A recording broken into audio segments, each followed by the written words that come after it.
क्यों हारता है गर साथ नहीं? क्यों हारता है गर साथ नहीं? क्या खुद का साया भी तेरे पास नहीं? ये हाथ जो तेरे साथी है, ये हाथ जो तेरे साथी है, तू एक अकेला ही सबके लिए काफी है। आदाब, नमस्कार, सत श्री अकाल दोस्तों, दिस इज आरजे अमायका और आप सुन रहे हैं दी अमायका शो। गॉड ऑफ बास्केटबॉल, जिन्होंने बास्केटबॉल में एक अलग ही इतिहास रचा, जिन्होंने ये साबित कर दिया कि जो हम सोच सकते हैं वो हम कर सकते हैं, और वो हम सब कर सकते हैं जो आज तक कभी किसी ने नहीं किया। एक लड़का जिसका बर्थ 70 फेब 1963 में न्यूयॉर्क के शहर ब्रुकलिन में हुआ था। इनका जन्म बहुत ही गरीब फैमिली में हुआ। ये अपने पेरेंट्स की 5 संतानों में से चौथे नंबर के थे, जिसमें से 2 बड़े भाई, एक बड़ी बहन और एक छोटी बहन थी। अगर एजुकेशन की बात की जाए तो इन्हें बचपन से पढ़ाई से ज़्यादा स्पोर्ट्स में इंटरेस्ट था और अपनी स्टार्टिंग की पढ़ाई MCL नामक स्कूल से की, जहां पर स्पोर्ट्स में फुटबॉल, बेसबॉल और बास्केटबॉल का कोर्ट था और ये तीनों गेम वहां खिलाए जाते थे, जिसमें से इनकी फुटबॉल में सबसे ज़्यादा रुचि होने के कारण उसे ही अपना गेम बनाया। अपने कॉलेज में आने के बाद भी इन्होंने अपने गेम को कंटिन्यू रखा। क्या था, इनकी घर की फाइनेंशियल कंडीशन ठीक नहीं थी, पर एक घटना ने इनकी लाइफ को चेंज कर दिया। जब ये बच्चे थे और इनकी एज तकरीबन 13 साल की थी, तो इनके फादर ने इन्हें एक यूज की हुई टी-शर्ट दी और पूछा कि बताओ इसकी कीमत क्या हो सकती है। उस लड़के ने कहा, पापा $1 की। तभी पिताजी बोले कि ठीक है, तुम इसे $2 की बेच कर आओ। इन्होंने सोचा और शुरू किया। बोले कि $1 की टी-शर्ट को $2 में कैसे बेचूंगा। तब इन्होंने उस टी-शर्ट को धोया, रात भर के लिए बहुत से कपड़ों के नीचे उसे सीधा रख दिया और अगले ही दिन मार्केट चले गए। पूरे 8 घंटे तक घूमे और रेलवे स्टेशन के पास उसे बेचकर घर वापस आ गए। 4 दिन के बाद एक बार फिर इनके फादर ने एक टी-शर्ट दी और पूछा इसका मार्केट में क्या दाम होगा। तो उस छोटे से बच्चे ने कहा कि पापा $1। यह सुनकर इनके फादर बोले, आज तुम इसे $20 में बेच कर आओगे।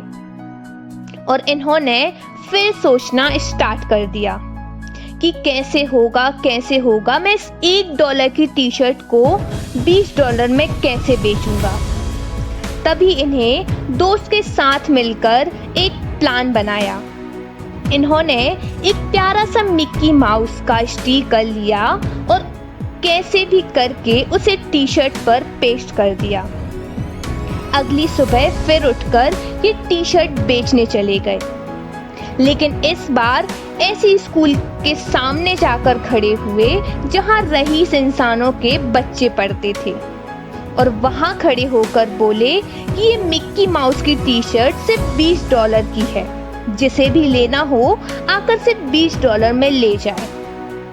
और इसी तरह एक बच्चे ने जिद की, जिससे कि फादर ने टी-शर्ट तो ली ही और साथ ही $5 की उस छोटे से लड़के को टिप भी थी। मतलब $1 की टी-शर्ट इन्होंने $25 में बेच दी और बहुत खुशी खुशी घर वापस आकर उस $25 को अपने फादर को दे दिया। पिताजी बहुत खुश हुए और शाबाशी देते हुए बोले कि तुम जिंदगी में बहुत बड़ा काम करोगे।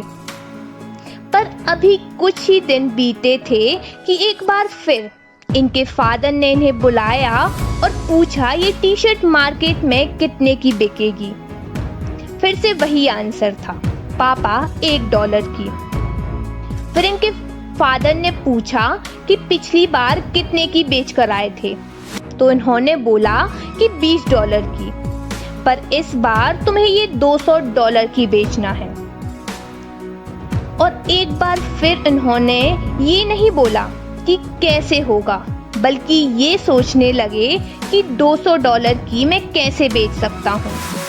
सोचते सोचते पूरी रात निकल गई। तब इन्हें याद आया कि इनके पास वाले शहर में हॉलीवुड की मशहूर एक्टर फारा फेसवेट आई हुई हैं। बस फिर क्या था, रातों रात बहुत से पोस्टर बनाए और सुबह होते ही ट्रेन पकड़ के दूसरे शहर चले गए। शहर पहुंचकर जहां प्रेस कॉन्फ्रेंस चल रही थी, वहां कैसे भी करके अंदर गए और सामने जाके बोले कि आपका ऑटोग्राफ चाहिए ही चाहिए है, कैसे भी हो पर मुझे आपका ऑटोग्राफ चाहिए। इतने छोटे से लड़के को देखकर वह हॉलीवुड की एक्टर खुद को रोक नहीं पाई और उस टी शर्ट पर बड़े से अक्षरों में अपना ऑटोग्राफ दे दिया। बस फिर क्या था, ये बाजार में गए और एक जगह स्टॉल लगाकर चिल्लाने लगे कि हॉलीवुड की सबसे मशहूर एक्टर फराह का ऑटोग्राफ इस टी शर्ट में, वो भी मात्र $200 में। पहली बार में 8 घंटे लगे टी शर्ट को बेचने में, दूसरी बार 4 घंटे और इस बार सिर्फ 4 मिनट। यह सुनकर उस टी शर्ट की बोली लगने लगी और देखते ही देखते वह $1 की टी शर्ट को $2000 में बेचकर घर वापस आ गए। और जैसे ही अपने फादर के पास वो $2000 लेके गए, उनकी आंखों में आंसू आ गए और तब इनके फादर ने कहा कि तू अपनी लाइफ में कुछ भी कर सकता है। इनकी इस स्टोरी में सबसे बड़ी बात जो अपनी लाइफ में अप्लाई करने योग्य है, वो है इनके फादर ने कई बार इन्हें टी शर्ट बेचने के लिए दी और वो भी अलग अलग दामों में, पर एक बार भी इन्होंने ये नहीं कहा कि पिताजी मैं ये नहीं कर सकता। जब भी मुंह से निकला बस यही निकला कि कुछ भी हो जाए मैं ये कर सकता हूँ। मतलब जो भी चीज़ हम सोच सकते हैं वह सब हम कर भी सकते हैं। इसके बाद इन्होंने जूनियर विश्वविद्यालय के लिए खेलकर अपना नाम रोशन किया और नेशनल बास्केटबॉल एसोसिएशन के जरिए ये आगे बढ़ते गए। पर 1998 में इन्होंने अपने खेल से संन्यास ले लिया, पर ज़्यादा दिन तक ये अपने आप को बास्केटबॉल से दूर नहीं रख पाए और 2001 में इन्होंने फिर से वॉशिंगटन विज़ार्ड के लिए खेलना स्टार्ट कर दिया और लगातार 2 वर्ष तक इसी टीम का हिस्सा बने रहे।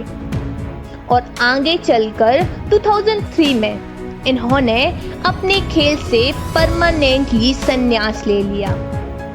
क्या आप जानते हैं ये कौन है?